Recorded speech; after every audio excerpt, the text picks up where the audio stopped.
안녕하세요. 핫달입니다. 기도하고 말씀 마태복음 보도록 하겠습니다. 참 좋으신 아버지 하나님, 오늘도 말씀 앞에 세워주시니 참 감사합니다.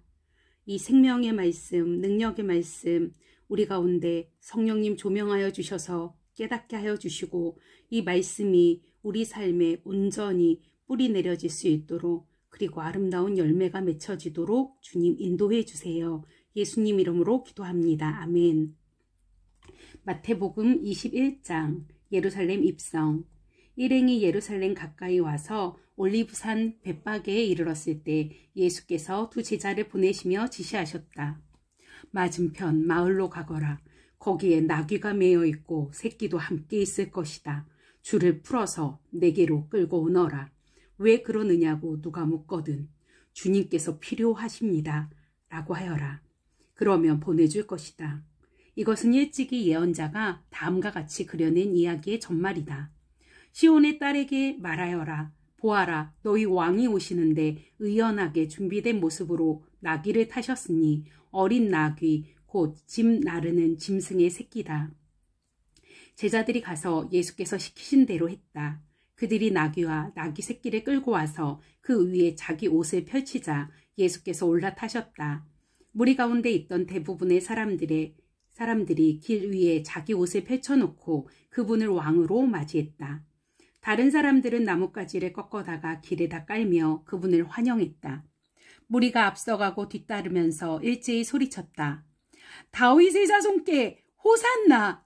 복되다 하나님의 이름으로 오시는 이여!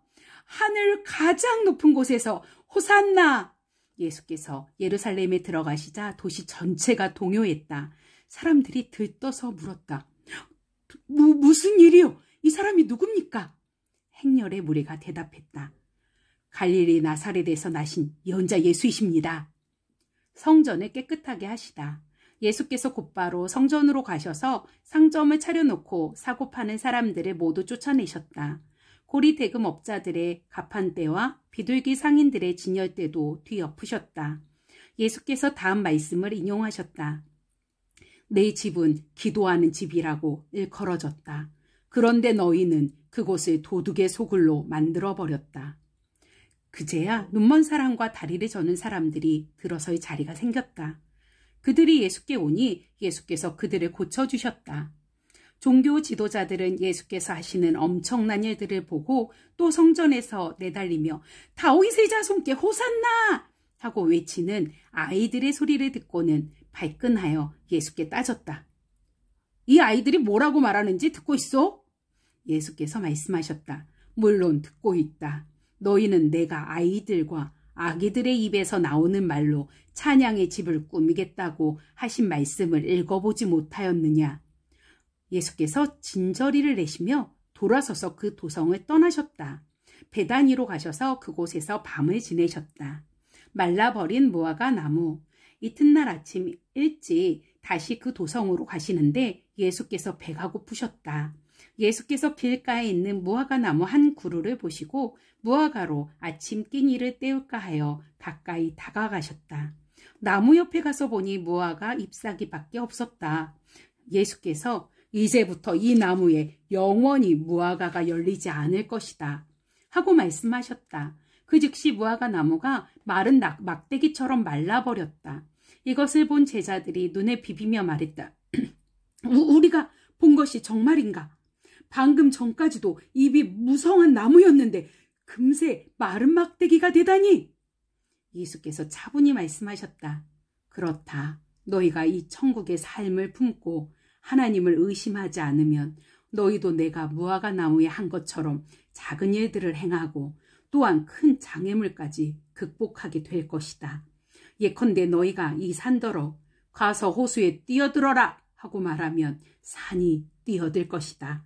너희가 믿음으로 기도하고 하나님을 붙들기만 하면 작은 일에서 큰 일까지 모든 일이 다 그렇게 될 것이다. 누구에게서 온 권한인가? 이후에 예수께서 다시 성전에서 가르치고 계셨다. 대제사장과 백성의 지도자들이 다가와서 따졌다. 당신의 신임장을 보여주시오. 누구의 권한으로 여기서 가르치는 겁니까? 예수께서 대답하셨다. 먼저 한 가지 묻겠다.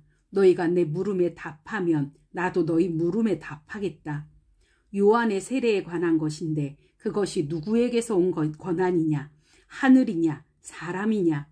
그들은 자기들이 궁지에 몰린 것을 알아차리고는 뒤로 물러나와 모여서 수군거렸다. 하늘이라고 하면 왜 요한을 믿지 않느냐고 물을 것이고, 사람이라고 하면 온 백성이 요한을 예언자로 떠받더니 우리가 백성 앞에서 몹시 난처해진다. 그래서 이번은 예수께 양보하기로 했다. 우리는 뭐로? 그들이 대답했다. 예수께서 말씀하셨다. 그렇다면 나도 너희의 물음에 대답하지 않겠다. 두 아들 이야기. 이 이야기를 듣고 너희 생각을 말해보아라. 어떤 사람에게 두 아들이 있었다. 그가 큰 아들에게 가서 말했다. 얘야, 오늘 포도원에 가서 일하여라. 아들은 싫습니다 하고 대답했다. 그러나 나중에 생각을 고쳐먹고 포도원으로 갔다. 아버지가 작은 아들에게도 똑같이 명했다. 그 아들의 대답은 그럼요, 가고 말고요 해놓고 실제로는 가지 않았다. 두 아들 가운데 아버지가 하라는 대로 한 사람은 누구냐? 그들이 말했다. 큰아들입니다. 예수께서 말씀하셨다. 맞다. 내가 너희에게 말한다. 사기꾼과 매춘부들이 너희보다 먼저 하나님 나라에 들어갈 것이다. 요한이 와서 너희에게 바른 길을 보여주었다. 너희는 그에게 코웃음을 쳤으나 사기꾼과 매춘부들은 그를 믿었다. 그들의 달라진 삶을 보았으면서도 너희는 도무지 그를 믿고 달라질 생각이 없었다. 욕심 가득한 소작농들 이야기. 여기 다른 이야기가 있다. 잘 들어라. 어떤 부자 농부가 포도원을 세웠다. 그는 포도원에 울타리를 치고 포도즙 짜는 틀을 파고 망대를 세운 다음에 소작농들에게 맡기고 먼 길을 떠났다. 포도를 수확할 때가 되자 그는 수익을 거두려고 자기 종들을 보냈다. 소작농들은 종 하나를 잡아서 마구 때렸고 다른 종은 죽였고 또 다른 종은 돌로 쳤으나 그는 겨우 도망쳤다. 주인은 다시 종들을 더 많이 보냈다. 그들은 똑같이 대우를 받았다. 주인은 속수무책이었다. 그는 자기 아들을 보내기로 했다. 저들이 내 아들만큼은 존중하겠지 하고 생각했던 것이다. 그러나 아들이 오는 것을 본 소작농들은 욕심이 가득하여 두 손을 비볐다. 이자는 상속자다. 그를 죽이고 우리가 재산을 다 차지하자. 그들은 그 아들을 잡아서 밖으로 내쫓고는 죽여버렸다. 자, 포도원 주인이 먼 길에서 돌아오면 이 소작농들에게 어떻게 할 것 같으냐? 그 못된 이 땅을 죽일 것입니다. 죽어 마땅한 자들입니다. 그들이 대답했다. 그리고 포도원은 제때 수익을 바칠 만한 소작농들에게 맡길 것입니다. 예수께서 말씀하셨다. 맞다. 너희가 성경을 직접 읽어보면 알 것이다. 석공들이 내버린 돌이 이제 모퉁이 돌이 되었다. 이것은 하나님이 하신 일, 눈을 씻고 보아도 신기할 따름이다. 너희한테도 똑같아. 하나님 나라를 너희에게서 빼앗아 그 나라의 삶을 살아갈 사람들에게 넘겨줄 것이다. 누구든지 이 돌에 걸려 넘어지는 사람은 부서질 것이요. 이 돌이 그 사람 위에 떨어지면 그는 완전히 가루가 될 것이다. 종교 지도자들은 이 이야기를 듣고서 그것이 자기들을 두고 한 말임을 알았다. 그들은 예수를 체포해 감옥에 가두고 싶었으나 여론이 두려워 참았다. 대부분의 사람들이 예수를 하나님의 예언자로 알았던 것이다. 22장 결혼잔치 이야기.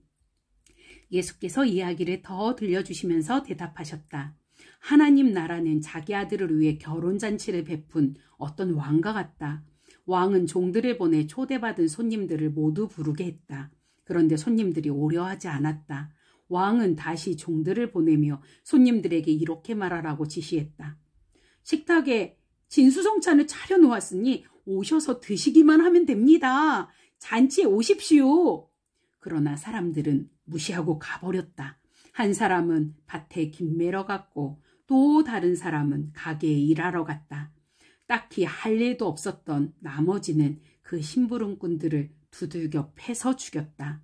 왕은 경로하여 군인들을 보내서 그 살인자들을 죽이고 도시를 쓸어버렸다. 그러고 나서 왕이 종들에게 말했다. 결혼잔치는 다 준비되었는데 손님이 없구나. 내가 초대했던 사람들은 자격이 없다. 시내에서 가장 번잡한 거리로 나가 아무나 만나는 대로 잔치에 초대하여라. 종들은 거리로 나가 착한 사람, 못된 사람, 할 것 없이 아무나 보이는 대로 사람들을 모아왔다. 드디어 자리가 다 차서 잔치가 시작되었다. 왕이 들어와 장례를 둘러보니 예복을 입지 않은 사람이 눈에 띄었다. 왕이 그에게 말했다. 친구여, 감히 어떻게 그런 모습으로 여기에 왔느냐? 그 사람은 아무 말도 못했다. 그러자 왕이 종들에게 명했다. 이 사람을 여기서 당장 끌어내라. 묶어서 지옥으로 보내라. 절대로 다시 오지 못하게 하여라. 초대받은 사람은 많지만 오는 사람이 얼마 되지 않는다는 내 말이 바로 이런 뜻이다.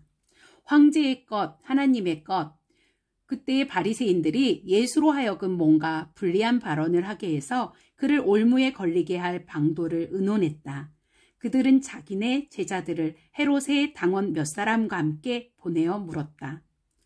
선생님, 우리가 알기로 당신은 진실하고 하나님의 도를 정확히 가르치고 여론에 개의치 않으며 배우는 사람들의 비위를 맞추지 않습니다. 그러니 우리한테 솔직히 말해 주십시오. 황제에게 세금을 내는 것이 옳습니까? 옳지 않습니까? 예수께서 그들의 수작을 부리고 있음을 아시고 말씀하셨다. 왜 나를 속이려고 드느냐? 왜 나를 함정에 빠뜨리려고 하느냐? 너희에게 동전이 있느냐? 내게 보여라. 그들이 그분께 은하 하나를 건넸다. 여기 새겨진 얼굴이 누구의 얼굴이냐? 그리고 이 위에 있는 것이 누구의 이름이냐? 그들이 말했다. 황제입니다. 그렇다면 황제의 것은 황제에게 주고 하나님의 것은 하나님께 드려라. 바리새인들은 말문이 막혔다. 그들은 고개를 절레절레 흔들며 가버렸다. 부활에 관한 가르침. 같은 날 부활의 가능성을 일절 부인하는 사두개파 사람들이 예수께 다가와서 물었다.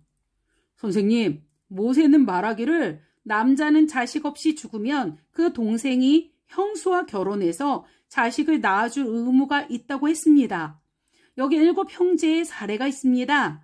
마지가 결혼했는데 자식이 없이 죽어서 그 아내가 동생에게 넘어갔습니다. 둘째도 자식 없이 죽었고 셋째부터 7째까지 다 그러했습니다. 마지막에는 여자도 죽었습니다. 우리의 질문은 이것입니다. 이 여자는 7 형제 모두의 아내였는데 부활 때에는 누구의 아내가 됩니까?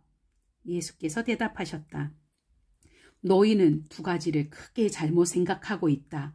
너희는 성경을 모르고 하나님께서 일하시는 방식을 모른다. 부활 때에는 결혼할 일이 없다. 그때 사람들은 천사들처럼 되어서 하나님과 최고의 기쁨과 친밀함을 나눌 것이다. 그리고 죽은 사람의 부활 여부를 둘러싼 너희 추측에 관한 것인데 너희는 성경도 읽지 않느냐? 하나님께서는 분명히 현재 시제로 나는 아브라함의 하나님, 이삭의 하나님, 야곱의 하나님이다 라고 말씀하셨다. 이었다 라고 말씀하지 않으셨다. 살아계신 하나님은 자신을 죽은 자의 하나님이 아니라 산 자의 하나님으로 정의하신 것이다. 이 대화를 듣던 무리가 깊은 감동을 받았다. 가장 중요한 계명, 예수께서 사도개인들을 압도하셨다는 말을 들은 바리새인들이 힘을 모아 공격에 나섰다. 그 중에 한 종교학자가 대표로 나서서 그분을 무안하게 할 만하다고 여긴 질문을 던졌다. 선생님, 하나님의 율법에서 어느 계명이 가장 중요합니까? 예수께서 말씀하셨다. 내 열정과 간구와 지성을 다해 주 너의 하나님을 사랑하라. 이것이 가장 중요하고 으뜸 가는 계명이다. 그리고 그 옆에 나란히 두어야 할 2번째 계명이 있다. 내 자신을 사랑하는 것 같이 다른 사람을 사랑하라. 이 2 계명은 쐐기목과 같다. 하나님의 율법과 예언서의 모든 것이 이 2 계명에 달려있다. 그리스도가 다윗의 자손인가? 바리새인들이 다시 모이자 이번에는 예수께서 시험하는 질문으로 그들의 허를 찌르셨다. 너희는 그리스도를 어떻게 생각하느냐? 그가 누구의 자손이냐? 그들이 다윗의 자손입니다 하고 말했다. 예수께서 대받으셨다. 그리스도가 다윗의 자손이라면 다윗이 영감을 받아서 그리스도를 자신의 주님이라고 부른 사실을 너희는 어떻게 설명하겠느냐? 하나님께서 내 주님께 말씀하셨다. 내가 내 원수들을 너의 발판이 되게 하기까지 너는 여기 내 오른편에 앉아 있어라. 다윗이 그를 주님이라고 부르는데 그가 어떻게 동시에 다윗의 자손이 될 수 있느냐? 문자주의자인 그들은 거기서 막혔다. 그들은 남들이 보는 변론에서 또다시 체면을 잃기 싫어 아예 질문하는 것을 그만두었다. 23장 종교의 패션쇼. 이제 예수께서 제자들과 그 곁에 함께 모인 무리를 보시며 말씀하셨다. 종교학자와 바리새인들은 하나님의 율법에 관해서라면 유능한 교사들이다. 모세에 관한 그들의 가르침을 따른다면 너희는 잘못될 일이 없을 것이다. 그러나 그들을 따르는 것은 조심하여라. 그들이 말은 잘하지만 그 말대로 살지는 않는다. 그들은 그것을 마음에 새겨 행동으로 옮기지 않는다. 모두 겉만 번지르르한 가식이다. 그들은 하나님의 율법을 하나님의 잔치상에서 먹고 마시는 양식과 음료로 제시하지 않고 규칙 다발로 묶어서는 마치 말이나 소에게 하듯 너희에게 잔뜩 짐을 지운다. 그들은 너희가 그 짐을 지고 비틀거리는 모습을 보면서 즐거워하는 것 같고 손가락 하나라도 까딱하여 도와줄 생각은 하지 않는다. 그들의 삶은 끝없는 패션쇼다. 오늘은 수놓은 기도쇼를 두르고 내일은 현란한 기도를 올린다. 그들은 교회 식사 때 상석에 앉고 가장 중요한 자리를 차지하며 사람들이 지켜 세우는 말에 우쭐하면서 명예학위를 받고 박사님과 목사님으로 불리기를 좋아한다. 너희는 사람들에게 그런 대접을 받지 않도록 하여라. 사람들이 너희를 우러러보지 말게 하여라. 너희 모두에게 스승은 한 분이시며 너희는 다 동급생이다. 사람들을 너희 삶의 전문가로 여긴 나머지 그들이 시키는 대로 하지 마라. 그 권위는 하나님의 몫으로 남겨두고 그분이 명하시는 대로 하여라. 어느 누구도 아버지로 불려서는 안 된다. 너희 아버지는 오직 한 분이시며 그분은 하늘에 계신다. 또 사람들의 술책에 넘어가 그들의 지도자가 되지 마라. 너희에게나 그들에게나 인생의 스승은 오직 한 분 그리스도뿐이시다. 돋보이고 싶으냐? 그러면 내려가서 종이 되어라. 목에 너무 힘을 주고 있으면 결국 숨이 턱에 차서 쓰러지고 만다. 그러나 너희가 너희 있는 모습 그대로를 기꺼이 인정하면 너희 삶은 더욱 가치 있게 될 것이다. 사기꾼들아, 나는 이제 너희라면 지긋지긋하다. 너희 종교학자들아, 바리새인들아, 사기꾼들아, 너희는 도무지 구제불능이구나. 너희 삶은 하나님 나라의 길을 막는 장애물이다. 너희도 들어가지 않으면서 다른 누구도 들어가지 못하게 하는구나. 너희 종교학자들아, 바리새인들아, 사기꾼들아, 너희는 도무지 구제불능이구나. 너희는 회심자 하나를 얻으려고 세상을 반바퀴나 돌다가 일단 얻으면 그를 너희 복제품으로 만들어서 갑절로 저주받게 하는구나. 너희는 도무지 구제불능이구나. 얼마나 교만하고 미련하냐. 너희는 새끼손가락 걸고 약속하면 아무것도 아니지만 성경책에 손을 얹고 맹세하면 중요하다고 말한다. 이 무슨 무식한 소리냐. 성경책 가죽이 내 손의 살가죽보다 더 중요하단 말이냐. 또 악수하면서 약속하면 아무것도 아니지만 하나님을 증인 삼아 손을 들면 중요하다는 말 같지도 않은 말은 어떠냐. 이런 하찮은 것이나 따지고 있으니 얼마나 우스우냐. 악수를 하든 손을 들든 무엇이 다르단 말이냐. 약속은 약속이다. 예배당 안에서 하든 밖에서 하든 무엇이 다르단 말이냐. 약속은 약속이다. 하나님은 언제나 그 자리에 계셔서 너희를 지켜보시며 너희에게 책임을 물으신다. 너희 종교학자들아, 바리새인들아, 사기꾼들아, 너희는 도무지 구제불능이구나.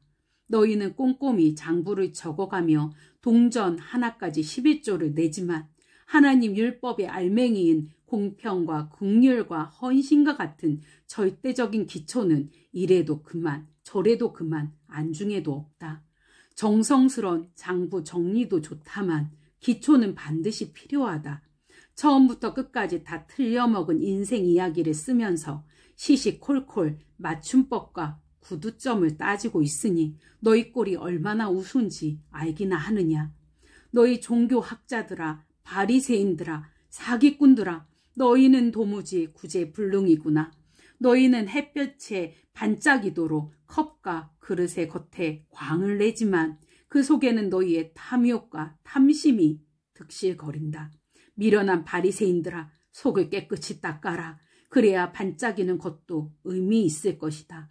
너희 종교학자들아, 바리새인들아, 사기꾼들아, 너희는 도무지 구제불능이구나. 너희는 잘 가꾼 묘지처럼 잔디도 가지런하고 꽃도 화사하다만 2미터 아래 땅속에는 온통 썩어가는 뼈와 벌레가 파먹은 살뿐이다. 사람들은 너희를 보며 거룩한 사람인 줄 알지만 속을 들여다보면 너희는 완전히 사기꾼이다. 너희 종교학자들아, 바리새인들아, 사기꾼들아, 너희는 도무지 구제불능이구나. 너희는 예언자들을 위해 화강한 무덤을 쌓고 성인들을 위해 대리석 기념비를 세운다. 그러고는 만일 너희가 너희 조상들의 시대에 살았더라면 손에 피를 묻히지 않았을 것이라고 말한다. 말이 지나치다. 너희도 그 살인자들과 근본이 똑같다. 그래서 죽은 사람들의 수가 날마다 늘어나는 것이다. 뱀들아, 비열한 뱀들아, 너희가 여기서 벗어날 수 있을 것 같으냐? 벌을 받지 않아도 될성 싶으냐? 바로 너희 같은 사람들 때문에 내가 예언자와 지혜로운 길잡이와 학자들을 대대로 보냈건만 너희는 대대로 그들을 업신여기고 폭력배들을 보내 그들을 구박하며 쫓아낸다. 너희가 아무리 발버둥 쳐도 여기서 빠져나갈 수 없다. 선한 사람 아벨의 피에서부터 기도 중에 너희에게 죽임을 당한 바라갸의 아들 사가랴의 피까지 이 땅에 흘린 의로운 피 한 방울 한 방울이 다 너희 책임이다. 내가 너희에게 말한다. 이 모두가 너희에게, 너희 세대에게 돌아갈 것이다. 예루살렘아, 예루살렘아, 예언자들을 죽인 너희여, 하나님의 소식을 가져온 이들을 죽인 너희여, 암탉이 제 새끼를 날개 아래 모으듯이 내가 너희 자녀를 애써 품으려 했건만 너희가 거절한 적이 얼마나 많으냐. 이제 너희는 황폐할 대로 황폐해져서 한갓 유령도시가 되고 말았다. 무슨 말을 더 하겠느냐. 내가 곧 여기를 떠나겠다라는 이 말뿐이다. 다음번에 나를 볼 때에 너희는 오 하나님 복되신 분 그가 하나님의 통치를 가지고 오셨다 하고 말하게 될 것이다. 아멘. 기도하겠습니다. 하나님 아버지, 저희 모습에 혹시 바리새인과 같이 속과 겉이 다르며 혹시 아버지 하나님 탐심과 탐욕으로 가득하진 않습니까? 말씀을 들으며 온갖 찔림이 가득합니다. 주님 용서하여 주시고 아버지 이 말씀을 이제 살아갈 수 있도록 하나님 인도해 주세요. 감사드리며 예수님 이름으로 기도드렸습니다. 아멘. 감사합니다. 핫딸이었습니다. 또 만나요.